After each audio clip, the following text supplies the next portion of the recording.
Love the simplicity with which you explained, but in the end, you said to drink water only once or twice in a day is contradictory to what doctors advise. Is it something that I didn't understand correctly? I think he's right. Most doctors will say drink a lot of water, stay hydrated, um, which is not which is a blanket statement, and I think it's not true for all the patients and all the conditions. So medically talking, based on medical science and everything, there are a lot of conditions in which you're not supposed to be drinking a lot of water. So three conditions that come to the mind are congestive heart failure or CHF, cirrhosis or liver failure or impending liver failure, and there is another condition called nephrotic syndrome in the kidneys. So, and there's way more conditions. Obviously, the opposite of this would be extreme dehydration, conditions like rhabdomyolysis, where muscles are breaking down from excessive heat or exertion, where you're supposed to be drinking water to clear the toxins from the body. So the point was, first of all, we were not talking about any particular ailments, because the directions about drinking water will be directed to what uh, underlying conditions you have. But in general, for healthy people who do not have any other, especially conditions which is acutely affecting them, individual who is not having any acute illness, in that condition we are talking about the water. Okay, so there's lots of videos in which people have discussed about it, the yogic videos and stuff like that. But basically, if what happens if we drink water all the time, so just like eating food, do we eat food every 5 minutes? No, we eat when we are hungry. Similarly, we should try to drink water only when we are thirsty or extremely thirsty. Drink a lot of water, but then don't drink water for the rest of the period, because what happens when you keep sipping on water all day is that the kidneys get confused when they have to excrete the water and when they have to retain the water. So as to maintain the homeostasis or balance in the body, you have to let the body have its cues: extreme hunger, eat; extreme thirst, drink; and of course similarly kumbhak, when you cannot retain air anymore, you breathe. That's why we do kumbhak. Now, if you keep drinking water all the time, you are killing the thirst center of the brain. So that itself makes the thing abnormal. And also the kidneys are confused whether they have to excrete the water or retain the water. That is the idea behind not sipping on water all day, every day, but drinking lots of water when you have say you are thirsty, wake up, or you have had a run and you are feeling thirsty. But wait for the cues and always drink a lot of water when you're drinking, and then don't drink for several hours. That was the idea there. Tapas, if you are following social media or any kind of media, recently I'm from Karnataka, Bangalore. So recently, a movie star, hale and healthy at 46, supposedly all constantly like working out and other things, he passed away from massive cardiac arrest. And I think Okay. even in the north there was an act. He also like around 30, 35. Why such young people who are so active? I mean, apart from if we take philosophical thing, like their time agya chale gaye. What is that these young people are not doing or overdoing it? They are telling now, oh, gym jana nahi chahiye because maybe he overdid it. Ye Right. hai, wo hai. So there's a lot of confusion in No, that. you're right. Actually, Thank you. that's a great. Thank you for the question. That's a great observation. Um, I myself had an individual. I don't know from. There's just sudden deaths happening. Of course, and after postmortem, you can tell if it was sudden cardiac death or some other event unrelated to the heart. But for sure, I have also heard and experienced something similar. One of my friends, uh, brother-in-law actually died. He was in his early 40s, and obviously they are thinking something like cardiac or related. Why is it happening medically? I wish I had a better answer, but I do know there's a lot of myocarditis going on with COVID. And of course, as you know, COVID, we would not know for sure everybody has it if unless you are getting tested every day that okay, today you have it, yesterday you did not have it. And even the testing, we don't know like how good the how good the testing would be, antibody versus the RT-PCR from the secretions in the nasopharynx, stuff like that. So anyways, the answer is it could be related to some changes we are seeing with COVID, which is heart related, the inflammation of the heart, because the troponins, which are enzymes that are released from the heart in injury as well as heart attack, do go up in COVID. In our own practice in the hospital, we see it all the time, and we don't know the significance of that. So I think it is something under investigation if COVID is causing some injury to the heart, which of course, if you think about Ayurveda wise, it makes sense happening in the middle-aged people, because Pitta, which is pro-inflammatory, is always active in the middle ages. Kapha is activated from 0 to 20, Pitta from 20 to 40, and then Vata is activated in your later years, 40, 50, 60. As you grow older, the more Vata degenerative happens.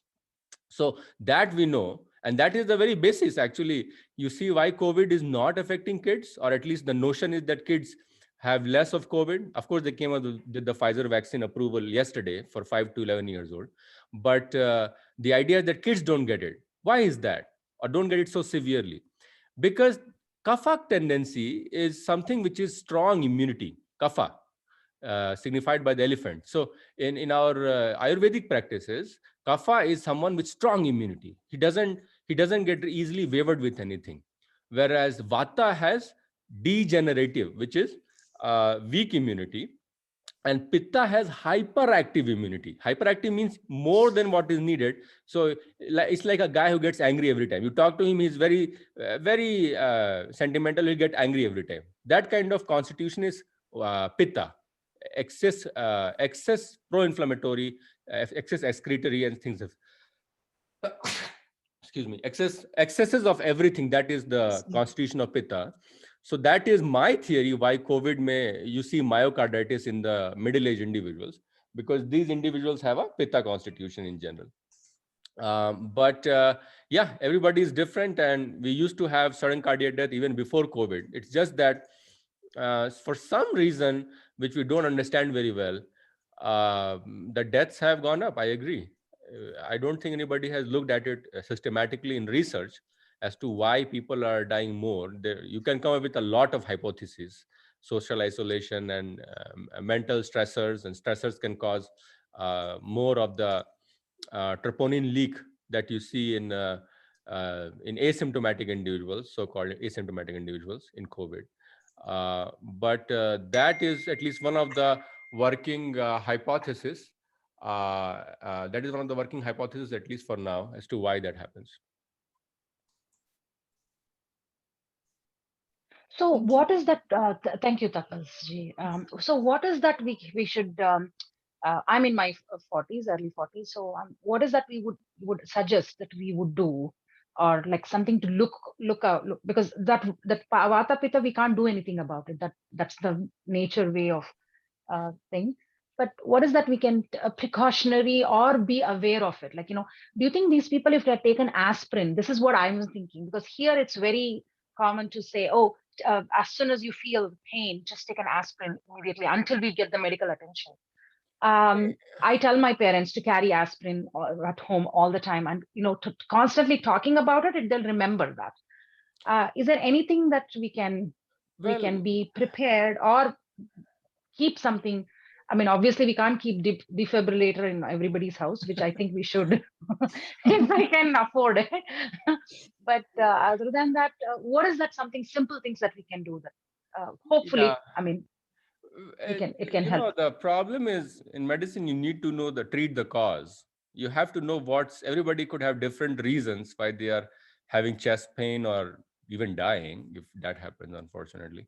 So I don't think we want to say that people should be keeping an aspirin with them in the pocket, or inhaler all the time, EpiPen all the time. You never know. Of course, if he has history of cardiac events, someone has had a angiocath, coronary catheterization or block, then yeah, of course, keeping an aspirin for the most part is a good idea.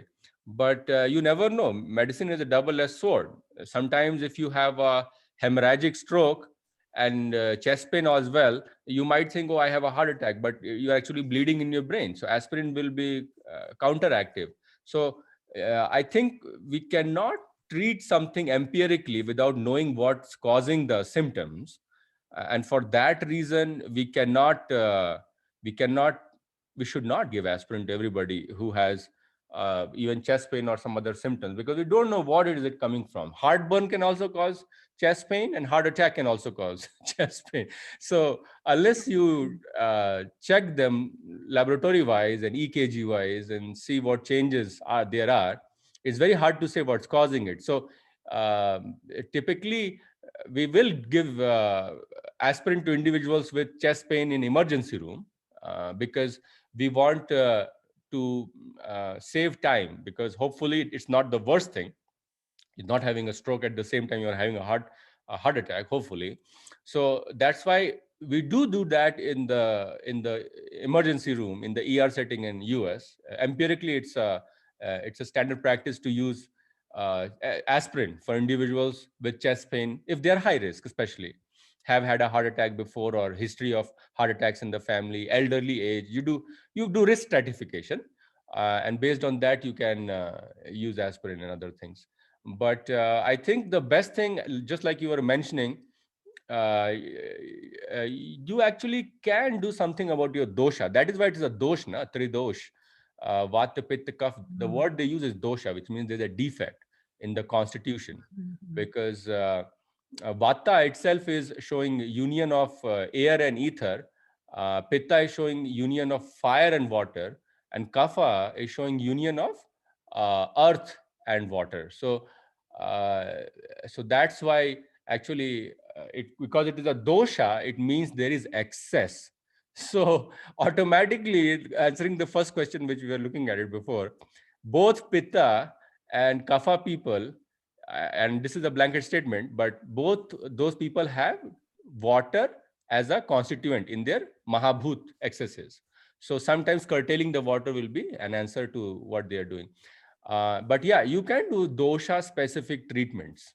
So like excess of Vata has a certain treatment, excess of Kapha and Pitta has a specific treatment, which brings me to the, I will create my own question right now here. What we should do, most of us are living in Northern Hemisphere right now, whether different countries, but if you are living in Northern Hemisphere, including India and US, what should we do now? Because we have approach of fall and technically winter, right? November 1st, in 2 days we'll be having November 1st. So winter is here. Shishir, Hemant, and not Hemant is too late. Shishir is probably the right word in the sixth season characteristics in India. But winter is here. So what should we do in winter? I think we have talked about it in the past, but just to remind people what you should do in winter. Forget your, it's good to know your dosha, first of all. It's very good if you know your dosha.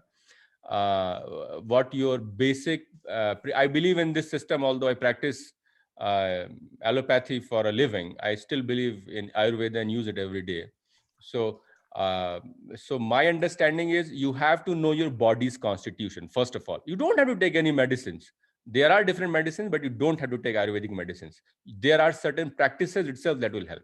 Okay, so now we know, because the idea is just like you and me, the cycles, and Mother Earth also has a life. So she also goes through this cyclicity, just like through the day. In the daytime, Brahma Muhurat is Vata, then there's Kapha, and then there's Pitta.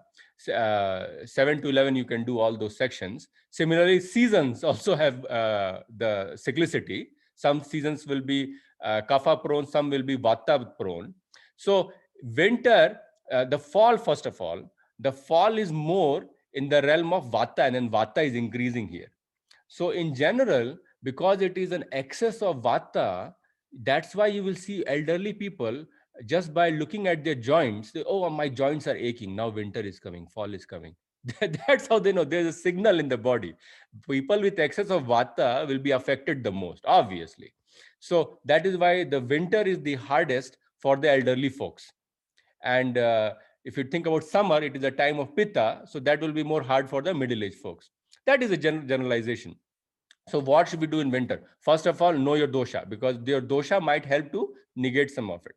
But in general, knowing that all of us are middle-aged people and growing older, the general understanding is that vata is increasing, kapha is decreasing, and pitta, hopefully, if you are above 40, should start decreasing. So all your allergies, autoimmune conditions, dermatitis, sore throat, cough and cold, anything that is created by hyperimmunity, that should go down, hopefully. But you have to reduce the vata in your body. People ask me a lot of times on YouTube, I never get a chance to answer. But this is what you should do empirically, all of us, as we are experiencing symptoms of vata. So let me first tell you what are some of the symptoms of vata that you will experience, or you experience every year when winter comes on. Joints may aches and pains, of course, that is very common symptom, because either your osteoarthritis is aggravated, or if you are rheumatoid, the rheumatoid is more aggravated in vata conditions. Vata means cold and dry. If you don't understand anything, just remember two words for vata. It is cold, it is dry.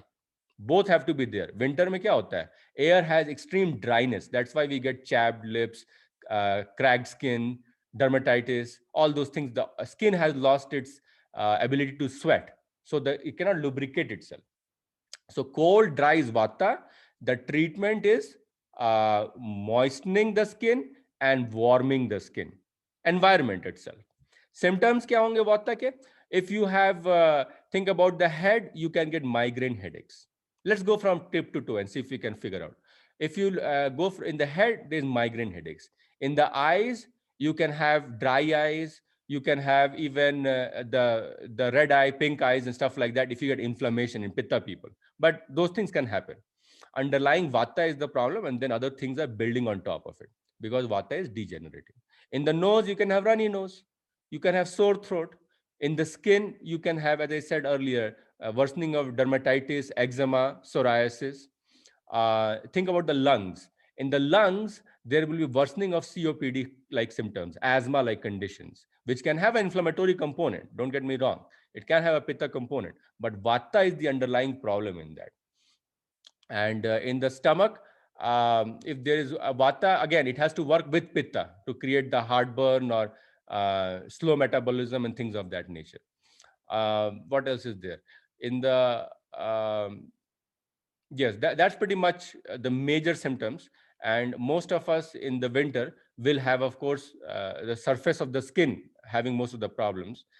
So what is the treatment of vata?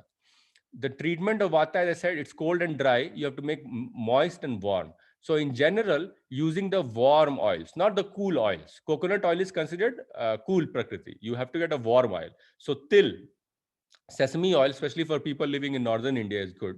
Otherwise, mustard oil is also fine, because these oils should be used not only for cooking, but also applying on the skin.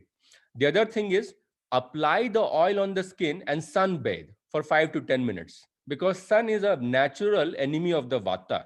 Sun is fire, and the fire is an enemy of the vata, which is composed of the ether and the air elements.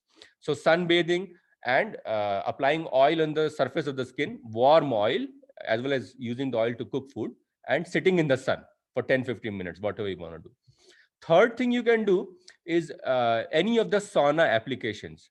Wet sauna is when you use steam, and dry sauna is when you don't use steam. So obviously, given a choice, cool and cold and dry ko aggravate nahi karna hai. So you should avoid dry sauna, which is the sauna that just uses dry heat. If you have a way to access it, you should use the steam sauna, because steam itself is warm and moist. So that is why you will see lots of kids, if they have croup, which is paramyxovirus induced illness of the airways, in which the kid will have dry, hacking cough, and upper URI symptoms. The treatment is steam. Give steam to the kids. A lot of times, even if we have lots of sore throat or congestion, stuff like that, we say steam works. Because anything that is vata activated will do better when you have steam exposure. So wet steam or wet sauna, in which the steam is there all the time, you should go and sit in the steam. The steam is an amazing treatment, not only on the surface of the skin. The sun is hitting only the surface of the skin, but steam you have to inhale. So when you inhale the steam, your airways, which are hyperactive, if you have all the time dry cough in the winters, all winters, then vata will be subsided. So myself, I had made a video about exposure to cold and cold showers and cold running. I have myself made a change in my body because I used to get a lot of bronchospasm when I used to run. And of course, 5 years, 10 years ago, I used to run a lot. I used to like run 5 miles a day. So my body would react very differently. Like every winter, I would get a dry cough. So this year, realizing that I'm not getting stronger every year, I said, okay, this year I will not run outside in the cold. I will make a difference. I'll make an exception, checking with your own body. And so far, it has been usually in October, I start getting cough and it lasts till January. I'm coughing like crazy. So far, with God's grace, I have not had any cough, and I'm very happy because I have just avoided exposure to cold dry, which mothers will always tell in India: cover yourself, wear a muffler, don't expose yourself to cold. But then you do your own research and you say, okay, maybe cold is good for me. I looked up Wim Hof's videos and cold showers, and he will walk in the mountains and exposed to cold. Well, what is the problem there? The problem there is you have to know your body's constitution and immunity status before you do any extreme activity, including exposure to extreme cold water, cold showers in the morning, or cold running in the snow. A lot of times I used to run in the snow without wearing any clothes on the chest. Those are extreme measures. Your body has to be very strong. The kapha or the immunity has to be very strong to endure that kind of stress. So unless your body has gotten to that stress level of actually counteracting that stress level, you should not expose your body to exogenous excess of stresses. Ati sarvatra varjayet. Extremes should be always avoided. So that is why try to gradually ramp it up. If you are trying to expose yourself or train yourself for running for the cold, then slowly you can increase the temperature, run for 2 minutes, jog for 2 minutes, come back. Then next day you make it 3 minutes. Gradual. Body wants a gradual exposure increase. It doesn't like unpredictability, just like a stock market. It wants a gradual exposure, whatever you're doing, and slowly over time you can compound it, and that is why the body will get better. Anyways, so I took a tangential there, but basically avoid cold dry air exposure in the winters, sudden cold, especially if you're living in northern India or close to the mountains or anywhere where the temperature dips a lot or there's diurnal variation from day to night. There's a lot of variation in the temperature.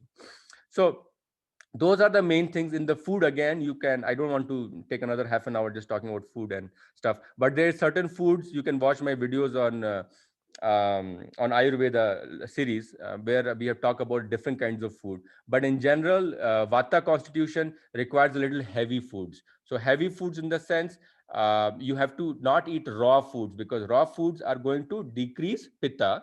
Cooked foods are going to decrease Vata, because Vata is degeneration. The body is not strong enough to digest. Digestion is weak.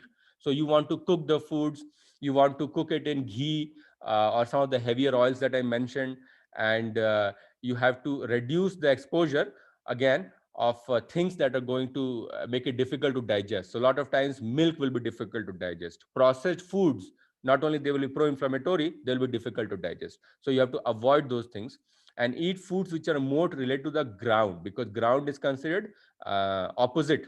Earth is considered opposite element of Vata. So anything that is close to the ground, including nightshades like potatoes, tomatoes, onions, those are okay or good, considered good for Vata, because they are going to reduce the air component. Anything that increases air or ether component has to be decreased, so that in the winters we don't get aggravation of the Vata. So I will stop there because I don't want to take more time in the satsang. Thank you. That was very useful. I mean, especially I live in Canada, which is so cold. Yes. And the temperature variation is like, just morning was raining and it was freezing cold. Like, so yeah, Yes. that helps. Thank you. Perfect. So Tapasji, I have a question from one of the attendants here, but he's unable to ask the question because of, he's got people around or something. Okay. So let me ask that question for him. It is Vaibhav. There's two Vaibhavs here, Vaibhav Verma and Vaibhav. I think this is from Vaibhav, unless Vaibhav logged in from two terminals. The question is, how do we deal with conflicts between people of different religion, especially for an aspirant who gets very easily disturbed while starting spiritual journey? Okay. You asked me a question which I just read the answer from Gospel of Ramakrishna. So first of all, before I forget, everybody should read that book, Gospel of Ramakrishna by Mahendra Sri M, who has annotated and put day by day when he talked to Sri Ramakrishna about what he said, what day he said. It's such a Virgo quality to do it. But what should we do to avoid and this answer I think was better than I would have thought of myself, but this is what he says, because there's a lot of, just like he says, there can be aggravation ki, your religion is better, my religion is better than yours, what do you do?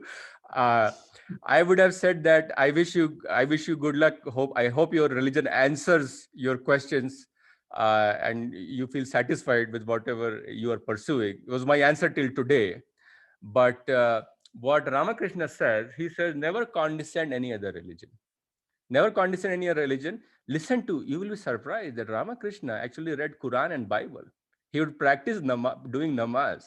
So Ramakrishna Paramahansa is an amazing gentleman. But the answer he gives there, because the same question one of his disciples asks him, he says, never get into arguments with individual of another religion, because of course all religions, satyameka vipra bahuda vidanti, all religions are different paths to the same single truth. So we should not condescend or look down upon other people's religion just because we don't follow it or we are born in a different religion. Birth to आपके control में नहीं है. So knowing that, you listen to everybody's religion, he says. However, you only practice one religion.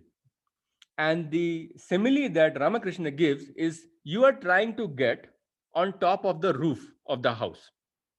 Either you can use a rope to climb the roof, or you can use like a ladder to climb the roof, or you can try to do your rock climbing skills and find certain ledges and try to just mountain climb your rope, like Alex Honnold or someone who does free solo climbing. So, but you cannot do a combination. You cannot put one leg on the ladder and put one arm on the rope and then try to make your way somehow to the top. So he says, pursue one path, but be open and receptive to every path. So it's surprising in US in the last 10 years, more so when I did not have a car and I used to walk outside, a lot of random people will come up to you and give you a copy of the Bible. Do you want to attend? Do you want to know the truth? God is waiting for you. He will, get you out of all your sins, all those things. And some people get angry. Ki, why are you telling me? I don't want to. This is unsolicited, unofficious. I'm not asking you to tell me anything. However, Ramakrishna says, be receptive, because all of them are different channels of gods. And although it is hard to say whether one religion answers more questions or not, so we should not say that. But you should be receptive to all the religions. Never get in arguments. Na buddhi bhedam janyad jnanam yog sarvanam. What in Gita he says, never get in argument with an arrogant fool, because that way the fool will bring you down and then will beat you with their experience, because they have done this all their life. This is what they practice. So don't argue with individuals who are religion. Just be neutral. I would say passive aggressive, but he says be receptive to other religions, Ramakrishna, and practice your own path. Never diverge from your own path. If you are into, if you are blessed enough to know the basics of Hinduism and how Kal and Shrishti happens, not many religions will answer those questions, but always remain faithful, Shraddha, in the religion you are following till you die. That is the only way. The only way to get to the roof is climbing through the rope or through the ladder, not experimenting. Today I am going to read the namaz, tomorrow I'll read Bible, third day I'll read Bhagavad Gita. No. You you have to remain faithful to whatever you are doing and be receptive to others. Also believe that there is more than one path than the path I have. But as I said again, because I have a lot of ego still written in me, my answer to anybody who would do that would be, I hope your religion answers all the questions that you have, and you find happiness in your heart when you pursue your religion. I would not say that to everybody, because I don't want to, again, instigate people and get into arguments. But that is my good wish for everybody who is practicing other religions and believing in them. Because if they're getting all their answers, why not? Go for it. I got all my answers in my religion. So I have zero reason to switch to another religion. But at the same time, you should not let anybody make fun of your religion, because you are being neutral, so you expect the other person to be neutral. If they are being disrespectful, condescending, you don't have to talk with everybody. Just be passive aggressive, listen to what they say and move on. Why do we have to defend our what we know to be true? Why do we have to defend it from any other individuals? You believe in it, that's good enough. If they don't believe in it, it's their fault, it's their bad luck. So we should not make fun of their religion, but at the same time, we should not let them make fun of our religion. And we should not, in general, get into these discourses, arguments, where one person is trying to tell that one religion is superior to the other. Thanks, Tapas. Hi. Hello. Thank you for hosting this session, Tapas. I've been watching your videos for like 6-7 months now, and it's been really informative. So thank you. My question was actually just going back to what you were talking about, Ayurvedic body types. So I understood that there are different sort of factors that affect the Ayurveda. So it could be season, it could be the age group that we're in. But I was wanting to understand, is there a way to know what kind of body type we have based on, for example, like genetics? So if our parents have certain body type, would that transfer onto us? Only because I've been struggling to understand my body type, and it's really hard to know. And I guess, when you threw in more variables, I got more confused as to how to know what my body type is, or whether that just keeps changing. And yeah, so hopefully that. Okay.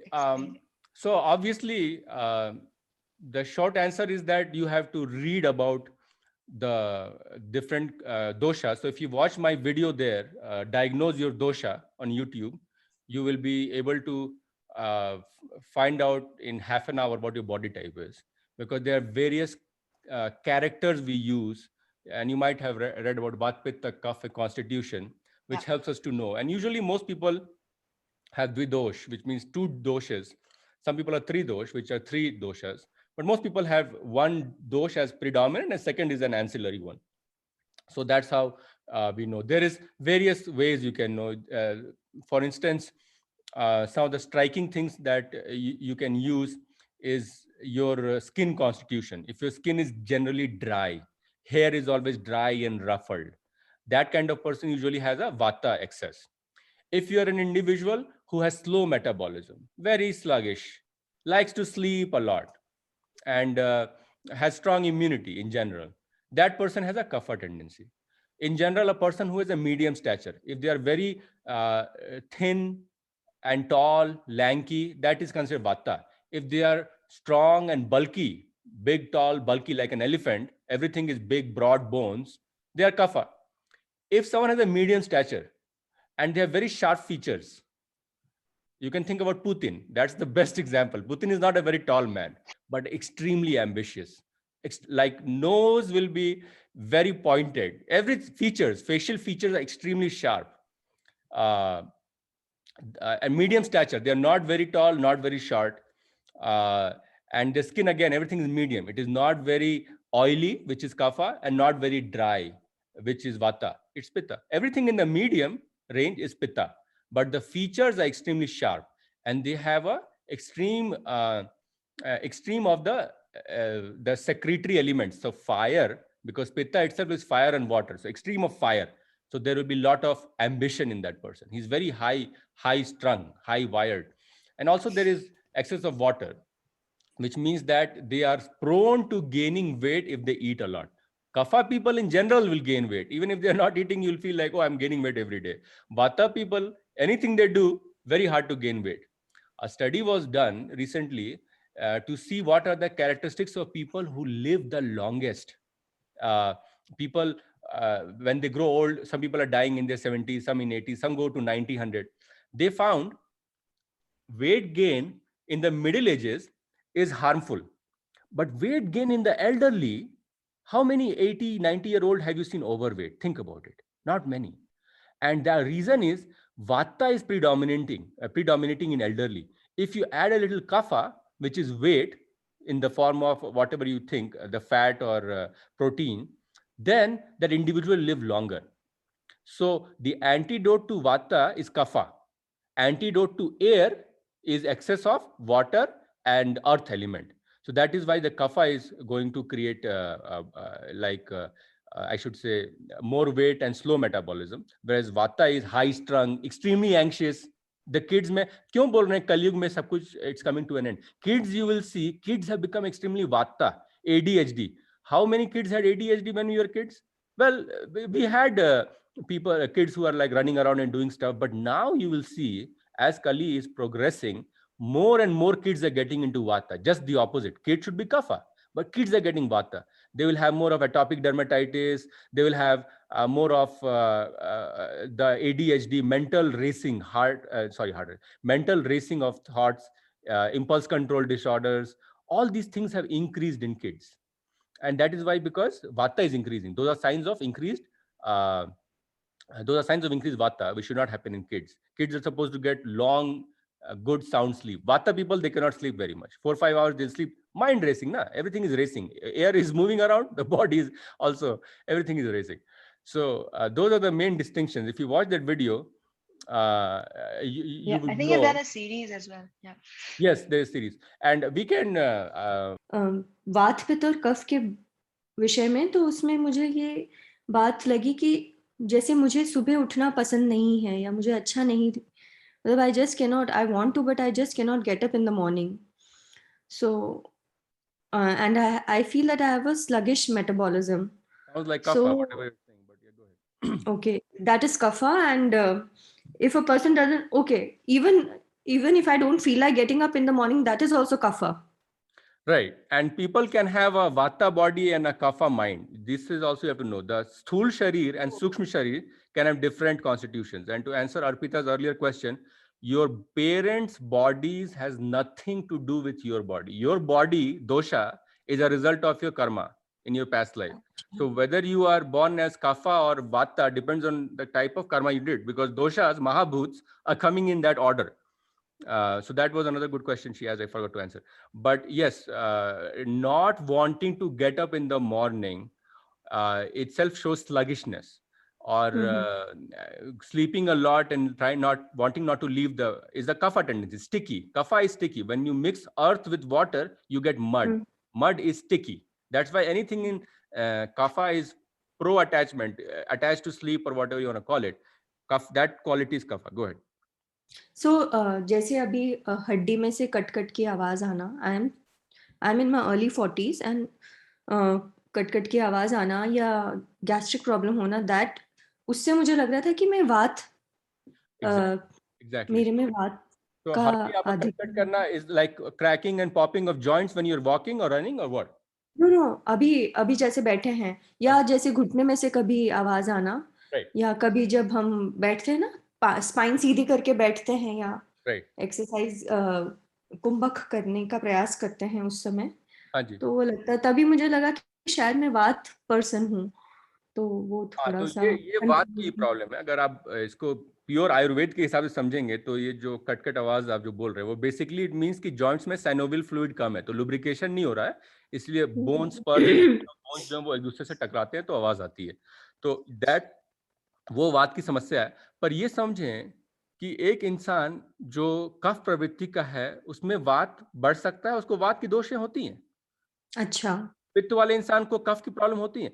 उससे ये नहीं मतलब है कि वात वाले को केवल वात ही होगा, नहीं, उसकी वात का शरीर है, वात की प्रॉब्लम उसकी प्रिडोमिनेंट हो सकती हैं, पर फिर तो कभी पित्त बढ़ेगा कभी कफ बढ़ेगा, सीजनैलिटी के हिसाब से भी, day of the time of the day के हिसाब से भी, व्हाट यू आर ईटिंग उसके हिसाब से भी सब. तो आपको ये जानना है कि मेरा दोष अमुक है, मेरा दोष कफा है, पर ये समस्या वात की है। अगर क्रैकिंग ऑफ जॉइंट्स की सोचें तो इट्स अ प्योर वात प्रॉब्लम। अच्छा, उसमें इन्फ्लेमेशन घुसा दो, रूमेटॉइड आर्थराइटिस कर दो थोड़ा सा, तो वो पित्त का प्रॉब्लम। अच्छा, उसमें आप सेप्टिक जॉइंट कर दो, कफ बना दो, कलेक्शन ऑफ पस इन द जॉइंट, जो इन्फेक्शन ऑफ द जॉइंट बोलते हैं, सेप्टिक जॉइंट, वो कफ हो गई। तो देखिए, जॉइंट तो थी एक नॉर्मल, जब क्रैकिंग एंड पॉपिंग हो रही थी, ऑस्टियोआर्थराइटिस टाइप की चीज थी, तो उसको डीजेनरेटिव वाता बोला। जब उसमें थोड़ा इन्फ्लेमेशन ले आए, रूमेटॉइड आर्थराइटिस जैसी चीज हो गई, उसको पित्ता बोला।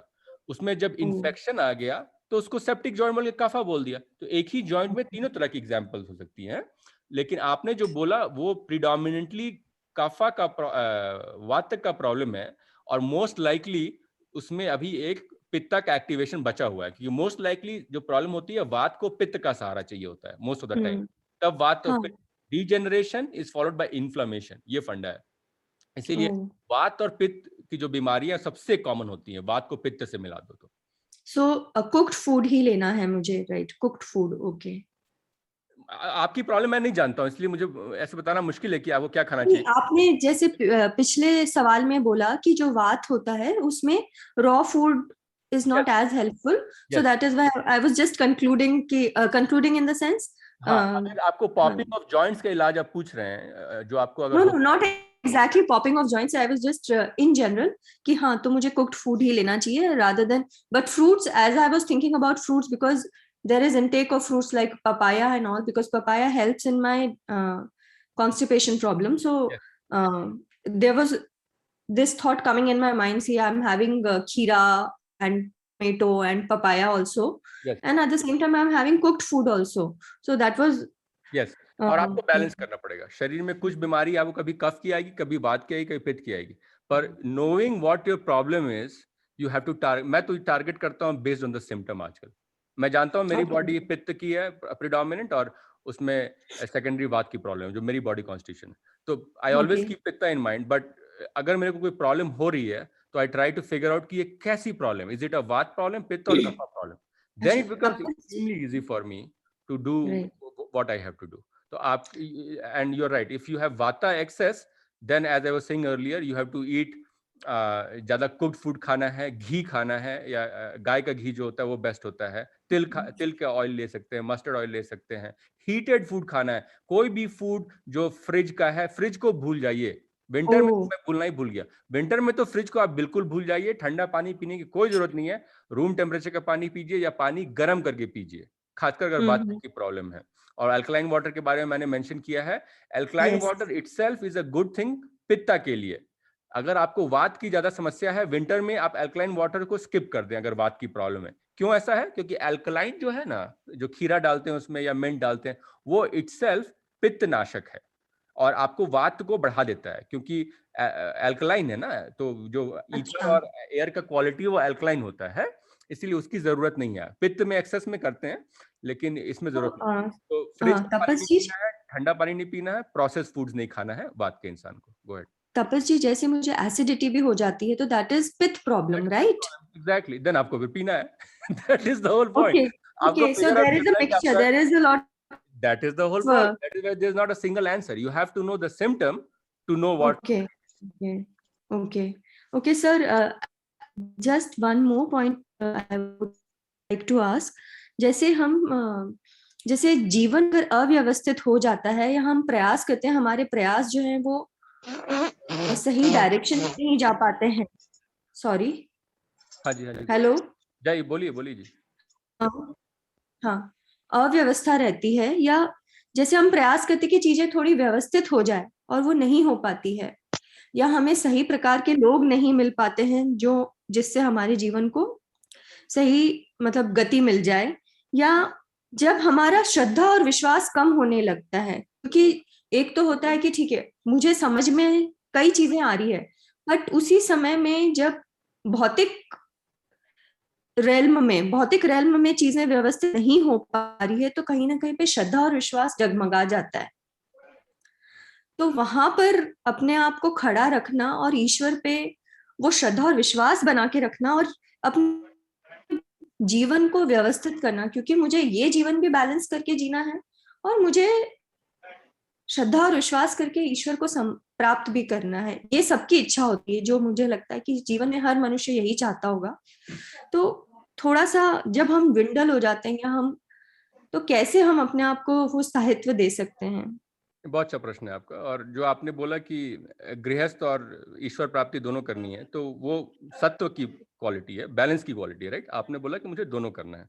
और जो 4 जीवन के पिलर्स बोलते हैं हमारे यहाँ, धर्म, अर्थ, काम, मोक्ष, वो भी यही कहता है कि सब कुछ करो जीवन में, केवल संन्यास लेने से नहीं हो जाएगा। गृहस्थ करना ज़्यादा मुश्किल है एक्चुअली, कि आपने बच्चे भी रेज करी, एक फैमिली को भी रिस्पॉन्सिबिलिटी रेज किया, देखभाल की, और फिर आपने ईश्वर प्राप्ति भी की।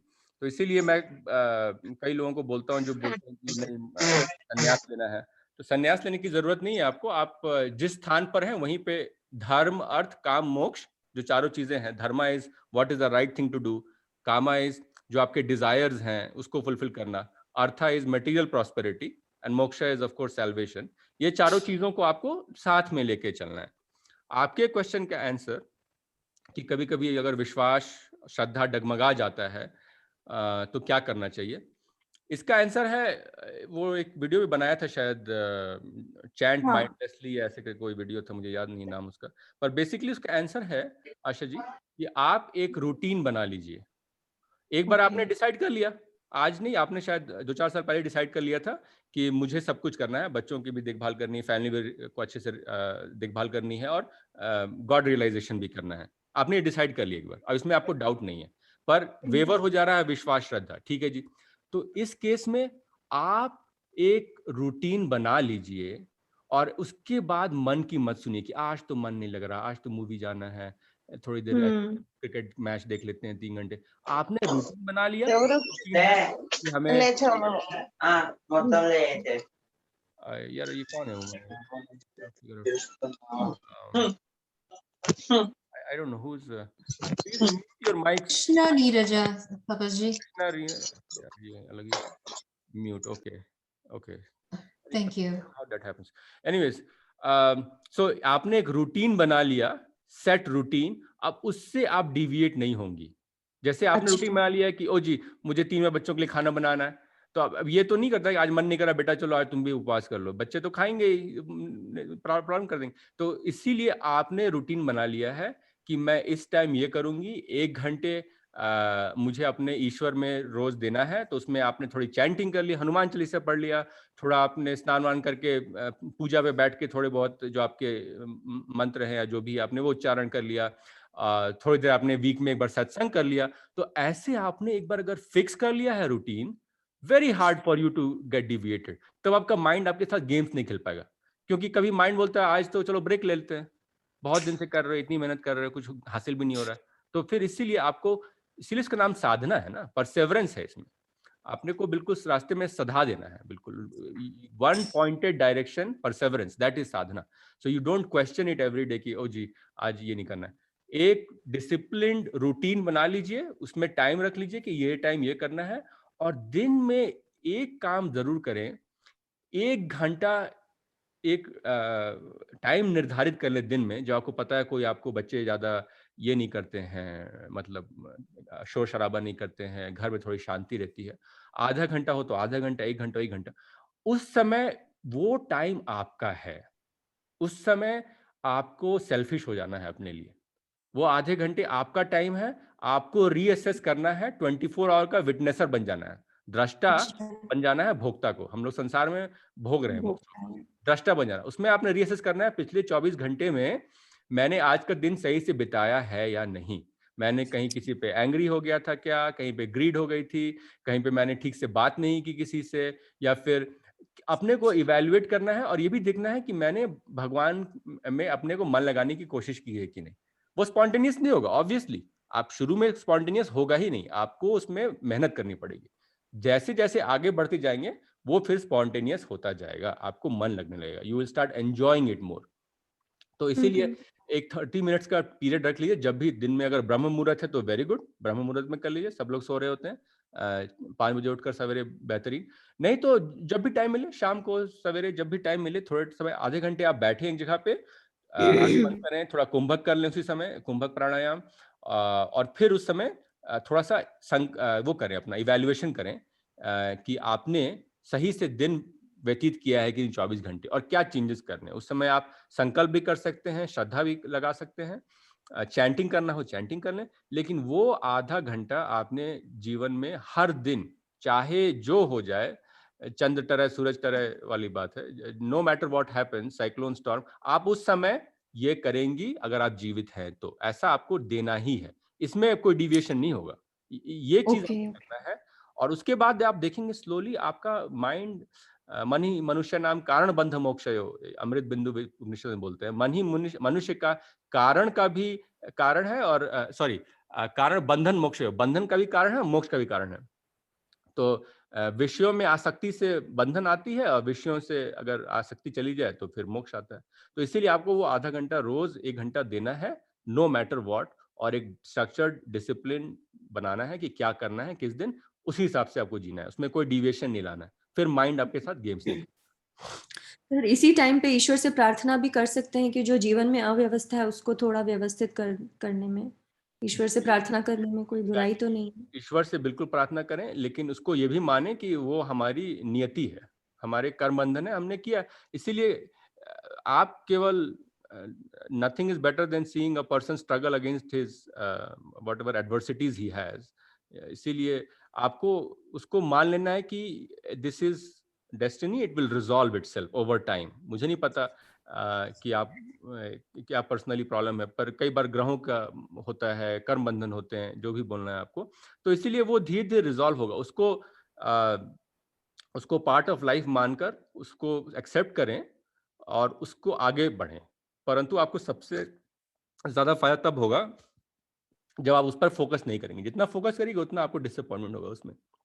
इसीलिए आपको उसको एक्सेप्ट करना है कि ठीक है, ये मेरा टाइम पीरियड चल रहा है, जो भगवान ने दिया उसको मैं स्वीकार करती हूँ, और जो मेरी परीक्षा लेनी है लीजिए, पर मैं तो आप में ही आसक्ति है, रैशनल हूं मैं फैमिली रिलेशंस के लिए, इमोशनल हूं मैं केवल गॉड के लिए। Most people do opposite way, वो इमोशनल फैमिली एंड गॉड को रैशनल देते हैं, भगवान आपका 10 मिनट तो मैंने प्रार्थना कर ली है, मेरी लाइफ में कुछ खराब नहीं होना चाहिए, इंश्योरेंस, जैसे कोई इंश्योरेंस खरीदने जा रहे हैं जी, तो ये नहीं होता ना यार, क्योंकि फैमिली फिर आपकी चेंज हो जाएगी अगली लाइफ में, तो ये तो आपके कर्म के बंधन के लोग हैं जिनसे आपने रिलेशन बनाया, वही आते हैं फिर जाते हैं। तो इसीलिए इसी बच्चों के लिए भी मैं ही बोलता हूँ, बच्चों पे अधिकार ना जताएं कि ओ जी तुमको मैंने पाला, अपनी जिंदगी बर्बाद करी तेरे को पालने के लिए, ये सब नहीं, आपने अपनी स्वेच्छा से किया, बच्चों की अपनी जिंदगी है, वो अलग आत्मा है, उनका अपना डायरेक्शन है, उनको बता दें आपको क्या लगता है सही मार्ग है, पर उन पर अपनी आइडियोलॉजी थोपे नहीं है, उनसे एक्सपेक्टेशन ना रखें कि ओ यही कर, you do the right thing for the kids, but expectation मत रखिए, एक्सपेक्टेशन नहीं रखिएगा तो आपको बहुत कम लाइफ में डिसअपॉइंट होगा। जितना कम एक्सपेक्टेशन करिए जरूर, अच्छा धर्म क्या बोलता है, काम निष्काम कर्म, काम मतलब इच्छा, तो काम में आपने राग और काम दो चीजों को समझना जरूरी है। राग हो गया आपको बार बार करके अटैचमेंट जो आता है, ध्यायतो विषयान पुरुषः संगेष्टेषु, तो संग जो वो राग, और काम है डिजायर, तो डिजायर और राग, काम और राग दोनों से आपको दूर रहना है, और फिर आप देखेंगे कि आपको धीरे धीरे मन की शांति बढ़ रही है, जितना कम एक्सपेक्टेशन उतना ज्यादा पीस होगा। अच्छा, okay, thank you, thank you, thank you so much. धन्यवाद। Pratibha ji, would you like to go next? You raised your hand, Pratibha ji. Namaste, Uma ji. Namaste, Tapas ji. I'm very thankful for watching your videos. Many answers are getting. I'm getting so many answers for so many questions. My question is, can you hear me, sir? हाँ जी प्रतिभा जी, go ahead. Sir, compassion is something which is really good, right? Like to be compassionate towards everyone is on one side, but how to be forgiving for those things which, forgiving wholeheartedly is one thing. We say that okay, I forgive you, but if those deep incidents resurface again and again, and if the person is not able to forgive that person, does that stop, is that a big hindrance for a sadhak to hold back, and what happens if the person has forgiven wholeheartedly? Like, what would be if the same pattern repeats? Right. So what should a sadhak ideally do? Very nice question. देखिए, generally इसका मैं answer different रूप में दूंगा. Astrologically it will be very hard for a person to forget if they have a water constitution. Water is emotional by nature. तो water तत्व जिसमें भी आता है ना, चाहे वो स्कॉर्पियो हो या कैंसेरियन हो, उन लोगों के लिए फॉरगेट ये बोलते हैं, एक बहुत कॉमन सेंटेंस है उनके लिए कि they will forgive but they never forget. Even at their best time they will forgive you officially but they will never forget. उसी तरीके से कफा टेंडेंसी के बारे में सोचें, क्योंकि कफा itself has strong immunity. These people will officially forgive you but they will never forget. An elephant never forgets anything, ऐसा बोलते हैं मेमोरी के बारे में. तो ये एक तो थोड़ा एस्ट्रोलॉजिकली और दोषा के हिसाब से सोचेंगे तो. लेकिन इन जनरल हम लोग सब लोगों के साथ we will feel at certain points in our lives कि we have been done wrong. Especially women के साथ of course ये ज़्यादा होता है. सोसाइटी का स्ट्रक्चर है हमारा कि उनके साथ चीज़ें हो सकती हैं जो अप्रेसिव हों और उनकी विल के अगेंस्ट हो, और they might feel they have been wrong. इसका जवाब क्या है? अगर इसको डेस्टिनी के हिसाब से सोचेंगे तो अगर मेरे साथ कुछ गलत होता है तो मैं उसको तो ये मान लेता हूँ कि मेरा कर्म बंधन है, कि मेरे साथ कुछ ऐसा हुआ है, क्योंकि in the past I have been in certain situations और मैंने किसी तरीके से रिस्पॉन्ड किया है जिस कारण से किसी को दुख पहुंचा होगा. तो इसलिए मेरे साथ ये हो रहा, वो मेरा कर्म बंधन है जो कि मुझे उसके थ्रू गो थ्रू करवा रहा है. मेरे को पर्सनली ये मानने में तकलीफ नहीं होती है. कुछ लोगों को होती है कि क्या बकवास है कर्म बंधन, लेकिन आपको ये रूल पसंद हो ना हो, the universe does not care about our feelings. हमारी फीलिंग्स क्या है और हिसाब से वो रूल नहीं बदलता है. जब माँ प्रकृति को बाढ़ लाना होता है, वोल्केनो इरप्ट करना होता है, अर्थक्वेक लाना होता है, तो वो कर देती है. इसलिए प्रकृति के रूल्स अनफॉर्चुनेटली लोग समझते हैं, लेकिन प्रकृति अगर पार्वती है तो काली भी बन सकती है. वो कभी कभी बहुत ब्रूटल अवेकनिंग होती है प्रकृति में. इसीलिए आपको ये मान लेना है कि जो ये होता है या हो चुका है वो मेरा कर्म बंधन था. लेकिन कर्म बंधन था इसका ये मतलब नहीं है कि फ्री विल या इच्छा शक्ति हमारे में नहीं होनी चाहिए.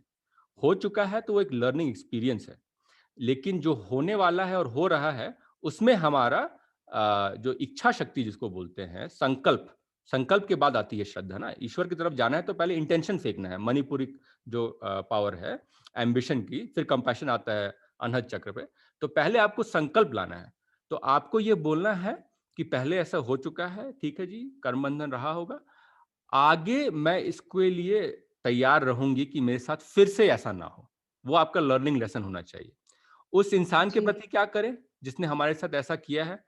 मोस्ट लाइकली मेरा जो I wish I had a better answer, मेरे साथ ऐसा फर्स्ट हैंड एक्सपीरियंस नहीं रहा है, मैं झूठ क्यों बोलूं, लेकिन आई थिंक अगर मेरे साथ ऐसा कुछ होता है जिसमें मैं निस्सहाय था और कुछ ऐसा होता है जो I think someone did wrong to me, the best thing is to be passive aggressive, which means आप उनके दरमियान अगर रह रहे हैं तो आप उस चीज के बारे में कभी भी जिक्र ना करें. और आइडियल तो ये है कि आप उनके साथ आपको रहना ही नहीं पड़े, क्योंकि आप जितना उनके साथ रहेंगे ना उतना आपका बार बार पुराना लूप चलेगा, माइंड में चलेगा कि इसने ऐसा किया था या इन्होंने ऐसा किया था. तो वो चीज आपको आगे नहीं बढ़ने देता है, आपकी साधना में आपको रोक लेता है. माइंड तो ये हो गया ना, एजिटेट हो गया ना. तो agitated mind desireless, peaceful, blissful. तो पीस के लिए माइंड में एजिटेशन नहीं आना चाहिए. इसीलिए सॉलिट्यूड बोलते रहा करो, थोड़ा टाइम साधना करो, चैंटिंग करो, ताकि माइंड डाइवर्ट हो जाए ना, उस स्ट्रेसफुल सिचुएशन से निकल सके. तो आइडियली तो उस इंडिविजुअल को अपने लाइफ में रखना ही नहीं है जो कि ऐसा कर रहा है, क्योंकि हमारे को फिर से बार बार वो चीज़ों की याद आती है कि हमारे साथ गलत हुआ है, इन्होंने ऐसे किया. और अगर वो इंसान है तो फिर पैसिव अग्रेसिव हो जाए. अगर आप उसको नहीं निकाल सकते हैं जीवन में, क्योंकि आपके ऐसे समाज में जैसी भी स्थापना है जो भी है, तो फिर आपको पैसिव अग्रेसिव हो जाना है. फॉरगिविंग होना है. फॉरगेट कर पाए कि नहीं वो आपको छोड़ देना है, अपनी जो भी डेस्टिनी है कि फॉरगेट होता है कि नहीं. लेकिन जितना उसके बारे में एक्टिवली सोचेंगे ना उतना वो आपको और तड़पाएगा. माइंड की ये खूबी है, जिस चीज को आप भूलना चाहेंगे वो उसको और याद रखेगा.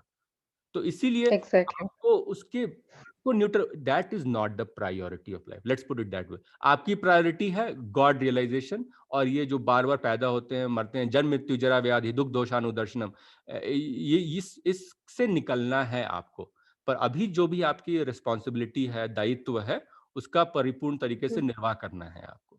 इसीलिए जो भी आपके रोल्स हैं, as a mother, as a daughter, as a wife, वो आपको डिस्पैच करना है, क्योंकि वो आपका धर्म है, वो आपका धर्म है। उस रोल में रहते हुए भी आपको ईश्वर प्राप्ति करनी है, मल्टीटास्किंग आपको करनी है।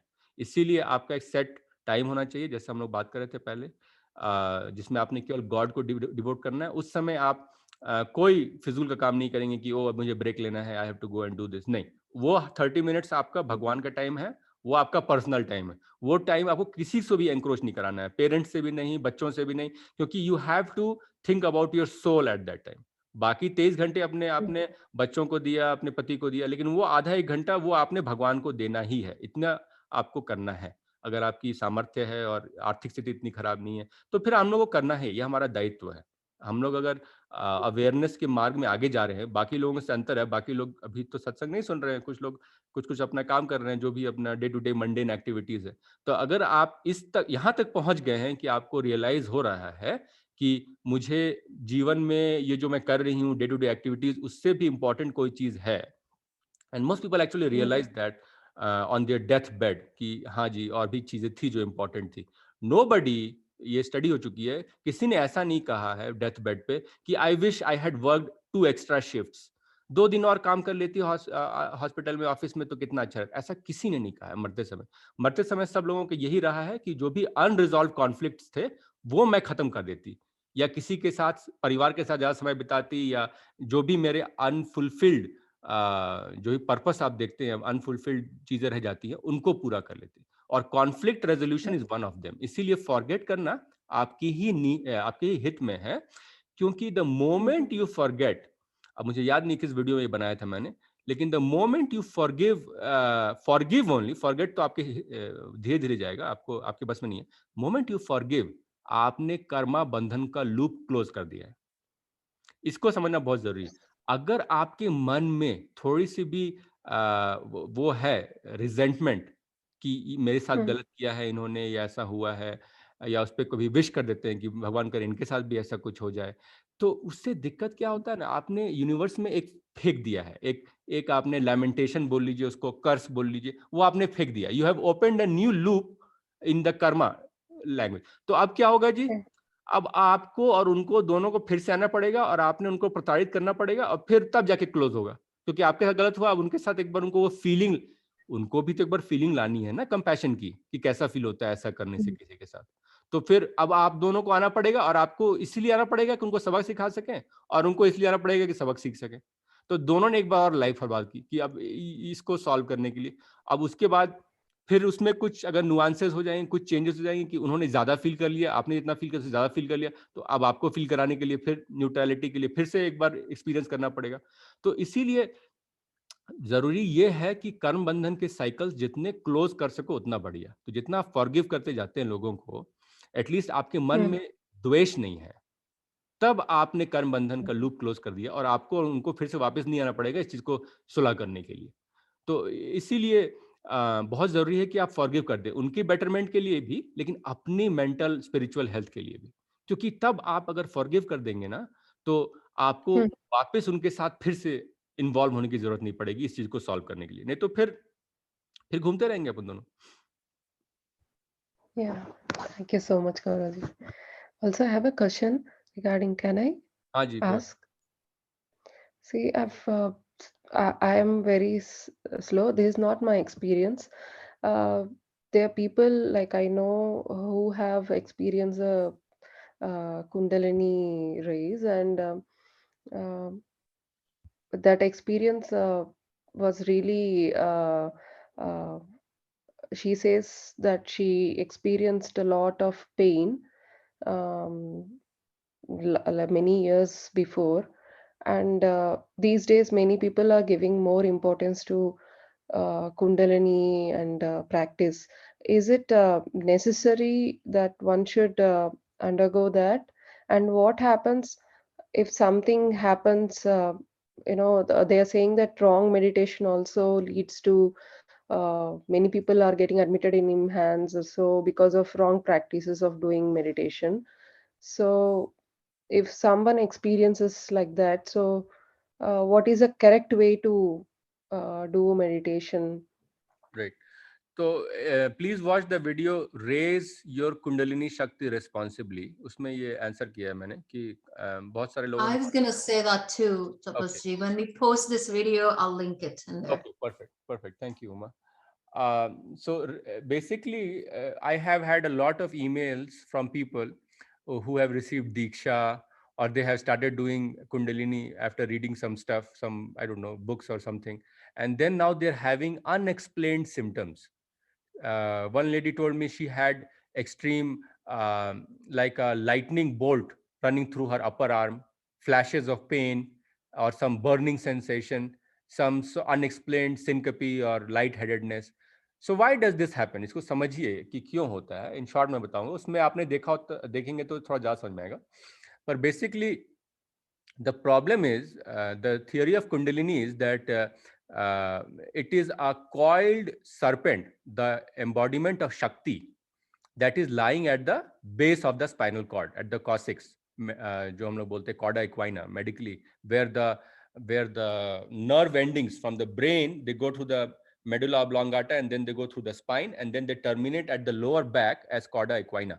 So there is where the coiled serpent, the 3.5 turns जो लगाती हैं, वो बैठी हुई हैं. The snake is in the dormant position. Now what we need to do is that Shakti has to unite with the Shiva, which is at the Brahma Randra, or the sagittal suture above the brain, Sahasrara. The Shakti has to unite with the Shiva. So when people have sex, for that matter, the enjoyment that we experience is just like 1,000th of the enjoyment we experience when the real communion happens for the Shiva and the Shakti. So that is why the sex is incomplete union or imperfect way to experience pleasure. Although for us mortal beings, that is the highest form of pleasure, whether they call it dopamine release, orgasm and stuff like that.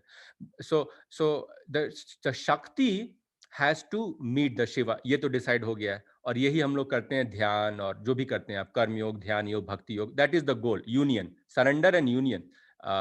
So that has to happen in a way in which you do not aggravate the kunda or the Shakti.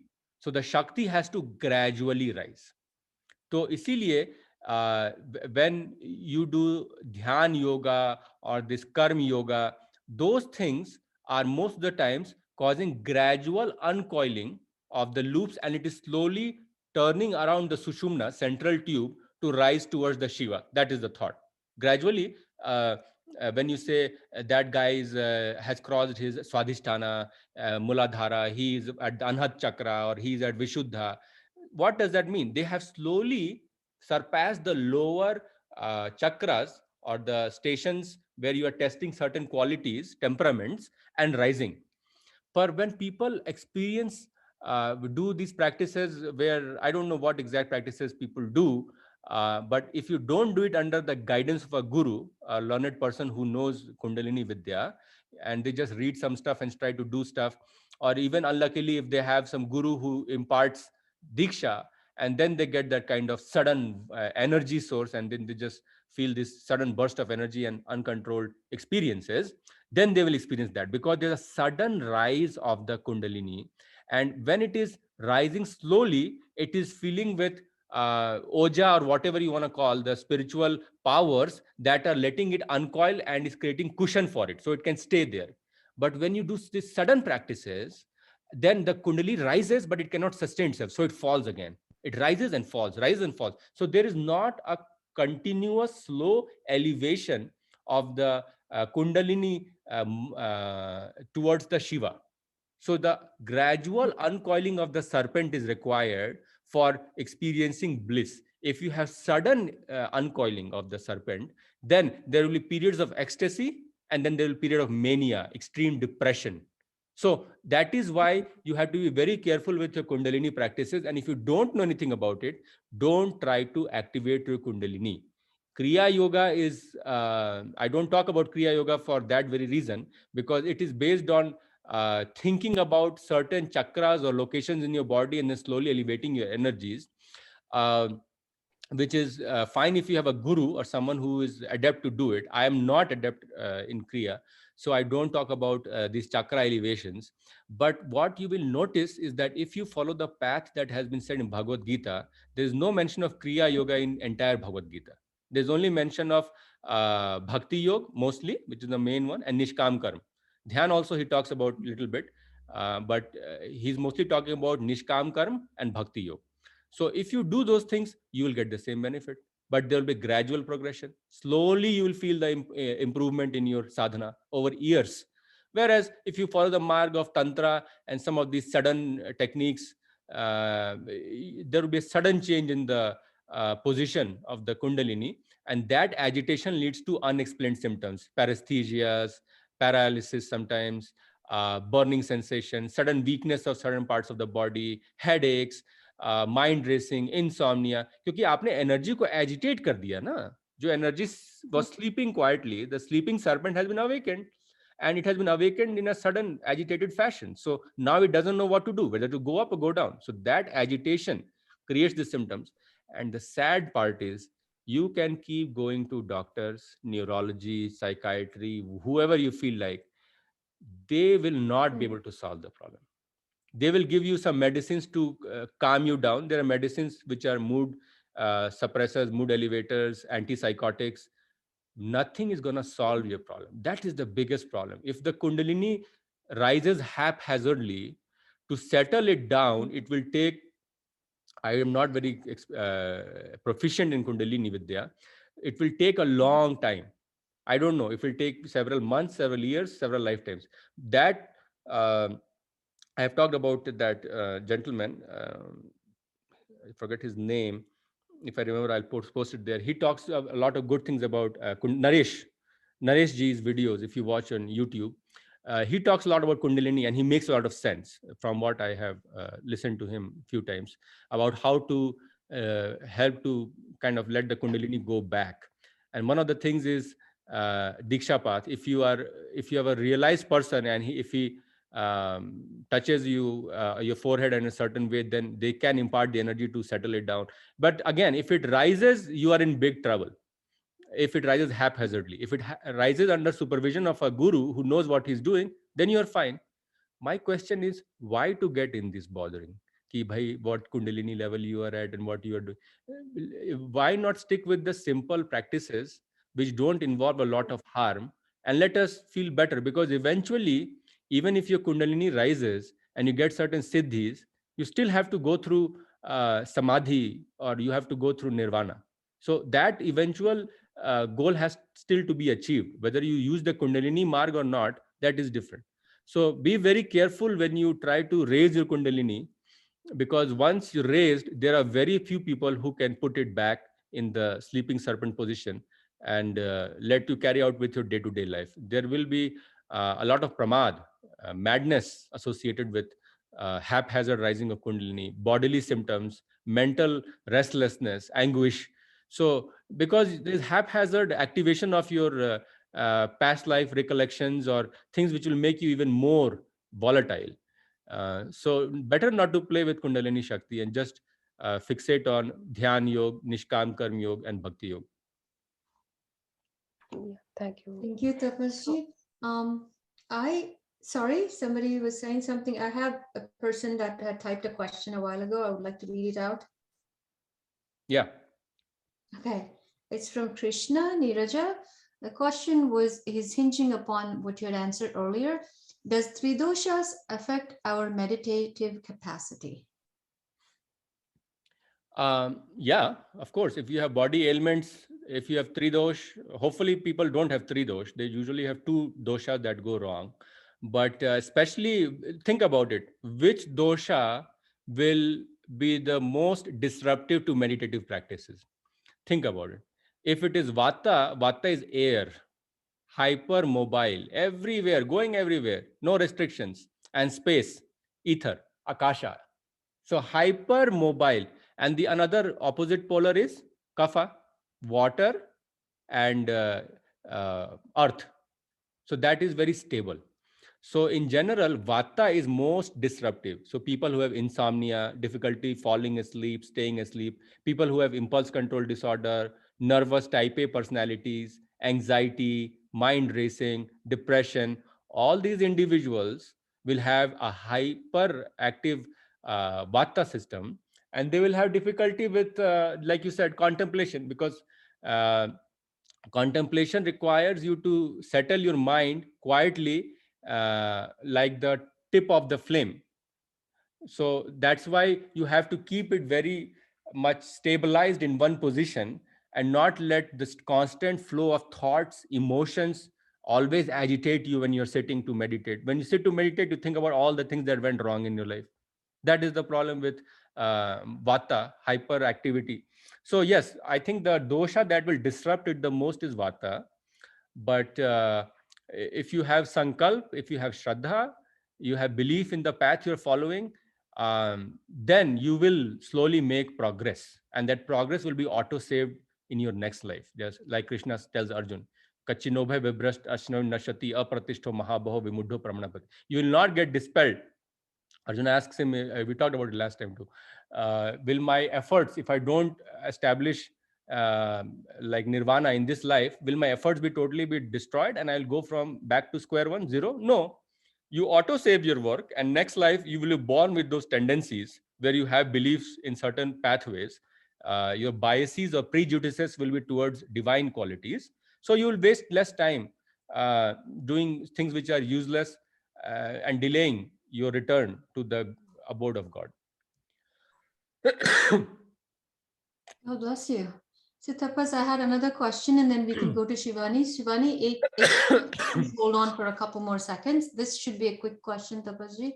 The question is, whenever I get some enlightening knowledge in spirituality, I have a burning, fiery urge to spread it. What should one do? Well, you should discuss it with your friends, whoever listens to you. Most people will not be interested in your experiences, unfortunately, because they are caught up in their mundane day-to-day activities and stuff like that. But it happens with me sometimes. If I find something very burning, I usually tweet it out. Actually, that's my way of, because I'll forget. That's another, my risk is I forget, because the Brahman gives me that power for 10-15 minutes, and because I'm not perfect, it doesn't stick with me. Again, I go in my worldly life and I forget. So I usually tweet about stuff that something strikes me. But certainly you can discuss it with your friends or family members if someone has spiritual inclination, because that will help the satsang sadachar coil, where you will grow, amplify your practices and sadhana to make the progress.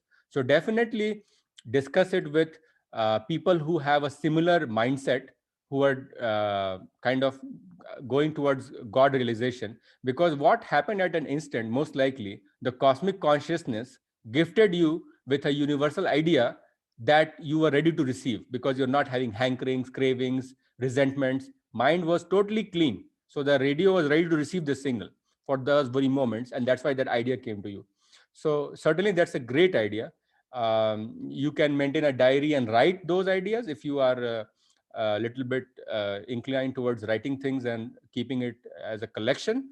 I typically tweet my ideas, Tapas Yog at Twitter. If you follow me, you probably know about that. But anyways, those are great ways to continue to grow. You obviously want it. You have Rajas.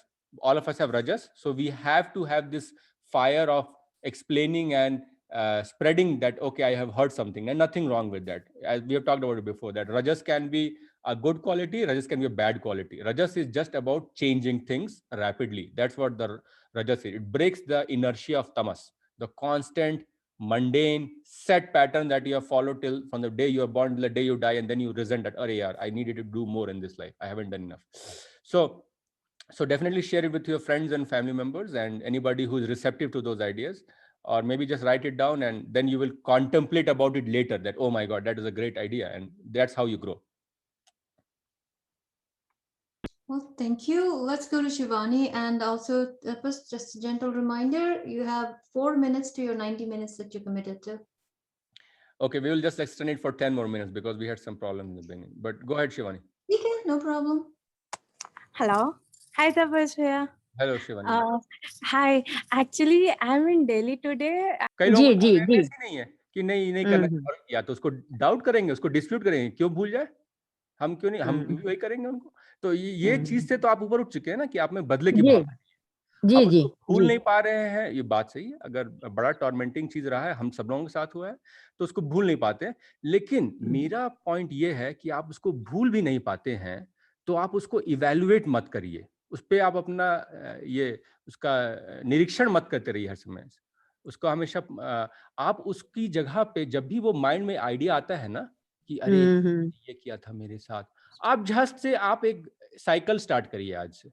जब आपको mind में ये problem होती है, आप अपना एक मंत्र पढ़िए, या हनुमान चालीसा, आदित्य हृदयम रखिए अपने पास, और 3 मिनट लगते हैं हनुमान चालीसा का उच्चारण करने में, 2 मिनट हाँ जी, लगता है। पढ़ती हूँ वो तो मैं। हाँ जी, नियम बनाया, शिवानी ने बताया, नियम से 10 बजे का टाइम रखा हुआ है, उसी की वजह से मैंने शुरू कर दिया है। 10 बजे पढ़िए। लेकिन अगर आपको दिन में एक बार ऐसा विचार आता है कि इन्होंने मेरे साथ ऐसा क्यों किया, या ये मेरे साथ क्यों हुआ था लाइफ में, तो झट से निकालिए हनुमान चालीसा, जाके फिर पढ़िए।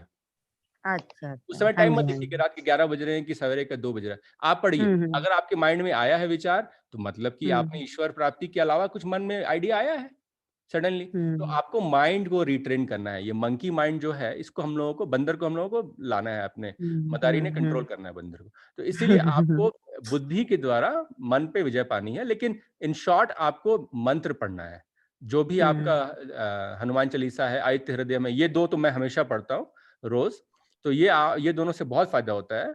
पर दूसरा कौन सा बताया आपने हनुमान चालीसा के अतिरिक्त? आदित्य हृदयम, जो राम ने रावण पे विजय पाने के लिए किया था, ततो युद्धाय परिश्रंतम, तो वो पढ़ेंगे, उससे फायदा होगा। इन जनरल कुछ लोगों ने पूछा है मुझे कि विघ्न जो है जीवन में, उनको कैसे दूर करते हैं विघ्न के लिए।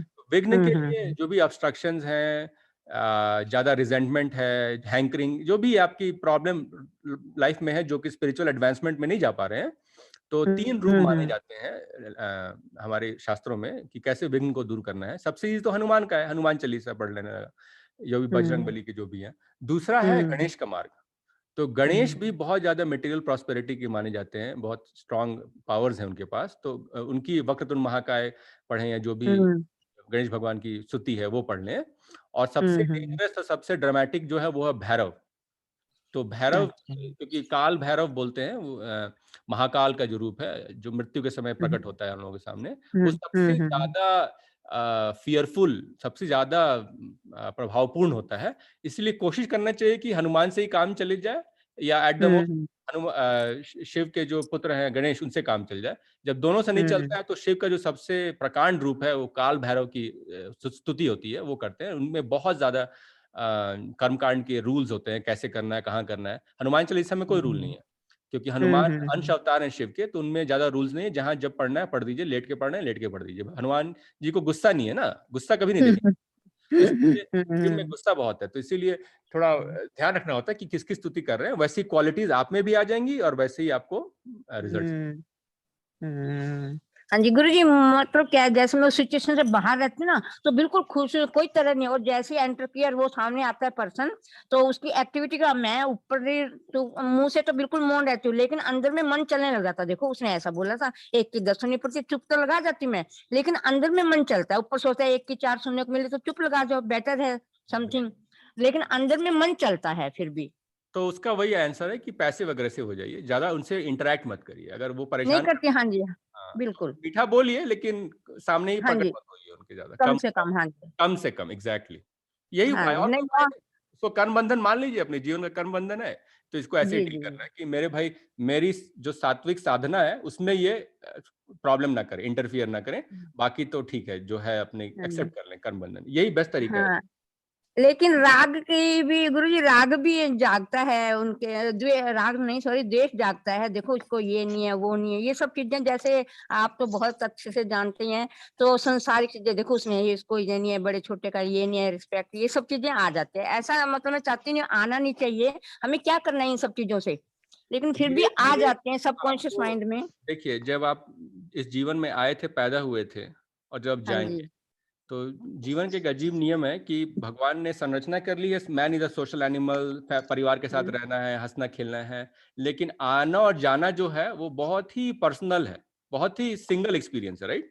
पैदा भी अकेले हुए थे और जाएंगे भी अकेले, उस समय कोई साथ में नहीं रहेगा। तो इसीलिए ये याद रखें कि जन्म मृत्यु जरा व्याधि में जन्म और मृत्यु दोनों बहुत पर्सनलाइज्ड, एक्चुअली जरा और व्याधि, ओल्ड एज और डिजीज भी पर्सनली एक्सपीरियंस है। आपको जब दर्द होता है तो आप ही को दर्द होता है, बच्चों को हाँ जी, बिल्कुल होता है मेंटली, लेकिन फिजिकली तो आप ही को झेलना पड़ रहा है सारा। बिल्कुल बिल्कुल बिल्कुल। याद रखिए कि इंसान पैदा अकेले हुआ था, जाएगा अकेले, बाकी दोस्ती चल रही है यहाँ पे, जैसे कर्म बंधन थे, पर वो इम्पोर्टेंट नहीं है। दोस्तियां आती जाती रहती हैं, चेंज होती रहेंगी, लेकिन आपको आना जाना अकेले। इसीलिए उसका आंसर है कि as you are growing older, try to find more time with yourself in solitude. मतलब कि अकेले आधा एक घंटा जरूर बैठे जहाँ पे कोई इंटरफेरेंस करना, क्योंकि नहीं गुरुजी, मेरे साथ तो क्या है, समय की कोई प्रॉब्लम नहीं है और मैं मेडिटेशन भी बहुत करती हूँ काफी, ऐसा कोई दिक्कत नहीं है मेरे को। आई एम 67 ईयर्स ओल्ड और कोई फिजिकली भी वो प्रॉब्लम नहीं है। मैं नेचुरोपैथी भी फॉलो करती हूँ, मुझे बहुत सारी फिजिकली प्रॉब्लम आई है, लेकिन बिना मेडिसिन के 3-4 साल से मैं जुड़ी हूँ, 3-4 साल से कोई मेडिसिन नहीं ली है। अच्छा। तो उसके लिए टाइम की प्रॉब्लम नहीं है। वही मैंने विपස්සना वाले गुरुजी से प्रश्न पूछा था, कहते ठीक है आप जितना समय कर सकते हैं करते रहिए, फिर लेट जाइए, फिर कर लीजिए। अगर आपको भगवान ने सब चिंताओं से, सब वरी से, सब तरह की जिम्मेवारी से मुक्त किया है। Aditya, would you like to go next? Yes, pranam Tapashi. Pranam Suma ji. क्या हाल है दोस्त? Hello. Tapashi, I had one question regarding Kumbhak. हाँ जी। Most of the times now, when I feel there is one side blockage, I end up doing Anulom Vilom along with breath retention. Right. तो उसमें मेरे को एक doubt था कि whether the implication is that kumbhaka pingala side से या ईडा side से प्रीडोमिनेंट हो रहा है, या should I do it without anulom vilom? Like, is there a difference? यार देखो, ऐसा मानते हैं, इसकी जो स्टडीज हैं कि ईडा पिंगला सुषुम्ना की जो स्टडीज हैं, तो राइट वाला सूर्य का मार्ग है और लेफ्ट वाला ईडा चंद्र का मार्ग है, ठीक है? तो जो भी मैंने वो ईडा पिंगला सुषुम्ना की वीडियो में बताई आपको, क्या लेफ्ट की क्या टेंडेंसीज हैं, राइट की क्या टेंडेंसीज हैं, उसका बैलेंस होगा तब एनर्जी राइज करेगी। ओज के माध्यम से बोलो या प्राण के माध्यम से, सेंट्रल ट्यूब सुषुम्ना में वो राइज करेगी। अच्छा, कुंभक में क्या है कि आप कोई नॉस्ट्रिल क्लोज नहीं कर रहे हैं, आपने सिंपल ब्रीथ किया, जिधर से भी एयर एंटर कर रही है, आपकी राइट से ज्यादा कर रही है, लेफ्ट से ज्यादा कर रही है, पर एंटर कर रही है और रिटेन कर रहे हैं आप, और जितना रिटेन कर लिया उसके बाद निकाल दे रहे हैं। 1:4:2 का आइडियल रेशियो है, जिस रेशियो में आप करते हैं। अब अगर लोग भेदी प्राणायाम करते हैं, सूर्य भेदी, चंद्र भेदी, सूर्य भेदी सूर्य को एग्रेवेट इंक्रीज कराएगा, चंद्र भेदी चंद्र की क्वालिटी को इंक्रीज कराएगा, तो उसमें आप एक ही नॉस्ट्रिल से एंटर करके एक ही नॉस्ट्रिल से रिलीज करते हैं। तो इसीलिए मैं बोलूंगा कि आप उसको मत सोचिए कि मेरा सूर्य का ईडा ज्यादा एक्टिव है कि पिंगला ज्यादा एक्टिव है। आप बस नॉर्मल बैठ के कुंभक करिए। कुंभक स्पेशली विंटर में हेल्पफुल होता है, मैं बताना भूल गया बात में। एक्चुअली कुंभक इज वेरी इंपॉर्टेंट, क्योंकि कुंभक में आपका फायर जो है ना वो एग्रेवेट हो रहा है, तो इसीलिए आपकी डाइजेशन अच्छी होती है, मेटाबॉलिज्म स्ट्रांग होता है, रैपिड मेटाबॉलिज्म होता है, और इसीलिए आपके कई लोग बोलते हैं कर्म बंधन कभी नाश होता है, लेकिन बेसिकली वो रीजन है कि आपको करना चाहिए। तो इसीलिए कुंभक आप बस करें और उसके बारे में ना सोचें कि उसका उससे क्या प्रभाव पड़ रहा है शरीर में, राइट साइड का एक्टिव हो रहा है या लेफ्ट साइड का। वो एट द एंड कुंभक सारी चीजों को बैलेंस कर देता है, और आपको बैलेंस का स्टेट ही प्राप्त करना है जो सत्व का स्टेट है, तब गुणातीत होते हैं। इसीलिए बिल्कुल कुंभक करें, 5-10 मिनट करते हैं, बहुत अच्छा है। और डिटेल्स में जाना है तो आप सूर्य भेदी या चंद्र भेदी कर सकते हैं, बेस्ड ऑन योर नॉलेज कि आपने कौन सा एक्टिवेट करना है। लेकिन to be on the safer side, better है कि आप बस अनुलोम विलोम करें और कुंभक करें। वन साइडेड पैथ्स के बारे में ज्यादा नहीं सोचें। Yes, Tapashi, thank you so much. Actually, कैसा होता है ना, एक साइड का nose I feel when it is blocked, तो मैं अनुलोम विलोम करते करते कुंभक करता हूँ। Vaibhav ji, can you mute your thing? I cannot mute your thing. Vaibhav, can you mute? Go ahead, Aditya. Yes, Tapashi, तो मैं क्या करता हूँ ना, अगर एक Aditya, एक सेकंड यार। Yes, Tapas ji, can you mute Krishna Neeraja before you answer, and Aditya can speak? I cannot find. Let's try. Okay. Okay, this one is muting. Okay. Okay, that's it. Okay. Perfect. Thank you. Sorry, Aditya. Joe. So basically, if I find my left nose nostril blocked, for instance, तो मैं अनुलोम विलोम करते करते if I do कुंभक, then it is different, और तो मुझे directly normally करना है ना कुंभक विदाउट डूइंग अनुलोम विलोम? अनुलोम विलोम करना है 10-15 मिनट और 10 मिनट कुंभक करना है, दोनों Okay, so I shouldn't merge both. One after the other कर लो ना, 15 मिनट पहले कुंभक कर लो, फिर 15 मिनट अनुलोम विलोम कर लो. हाँ, और सेकंड क्वेश्चन मुझे ये था, sorry if there is time, then yeah, can I do Chakradharana? Because that I think so I focus on each chakras at that time. वो यार actually no, it's fine if you know what you are doing. मेरे को क्रिया योग की वही tendencies है ना यार, कि बेसिकली आप पोर्शन ऑफ द बॉडी या चक्र ऑफ द बॉडी पे फोकस करते हो और फिर एनर्जीज को रेज करते हो. Nothing wrong with that. Of course जो क्रिया लिनिएज है योगानंद और सभी लोगों ने किया है, तो मुझे उसके बारे में पता नहीं है एक्चुअली. आई नेवर डन दोस क्रियाज, तो इसीलिए I am sure it works, but because I don't have knowledge, that's why I don't talk about kriya yoga, chakradharana and all those things. If you know someone who does it and has benefits from it, then obviously you can learn from them. But my idea is that you have to have a very good guru or a person who is doing it and who knows what he is doing to be doing something. Otherwise haphazard करोगे तो फिर वही problem होती है, जो ये aggravated kundalini शक्ति होती है, जाग जाती है. अब इसको वापस सुप्त करने में बहुत प्रॉब्लम होती है, क्योंकि very few people can do that. उठाना इजी है, गिराना बहुत हार्ड है. तो इसीलिए you have to be very careful with these things that deal with chakras. No harm in trying to assess your chakra level, what kind of emotions you have based on that. But to raise the chakras using kriya and kundalini yoga, that is risky business. So we have to be careful with not, because you don't want to definitely be in more trouble than you already are in life. That is one thing. So अभी तकलीफ अभी काफी है, तो उसी को कम करने की कोशिश करें. ये रिस्की बिजनेस है, इसमें इसलिए ज्यादा नहीं करना चाहिए unless you know someone who does that. ऐसा कुछ अभी तक तो नहीं हुआ है, but I have got Gayatri मंत्र इनिशिएशन जो मूंज के टाइम पे होता है ना. Right. So should I incorporate that, because I think I haven't done it till now. जो संध्या वंदन करते हैं ना, बहुत ही अच्छा मंत्र है, उसमें तो आप बिल्कुल उच्चारण करें, कोई बुराई नहीं. Yeah. Yes, Tapashi, thank you so much. Okay, thank you.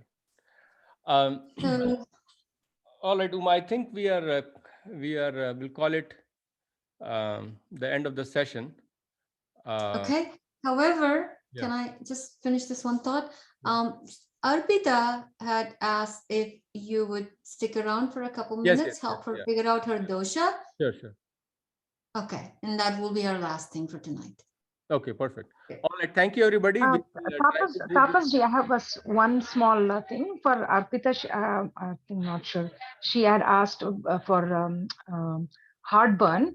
I used to get, not very often, but like once in a while, but drinking apple cider vinegar, actually acid kind of helped. I don't know if you want to suggest that to her. Maybe you have a better alternative.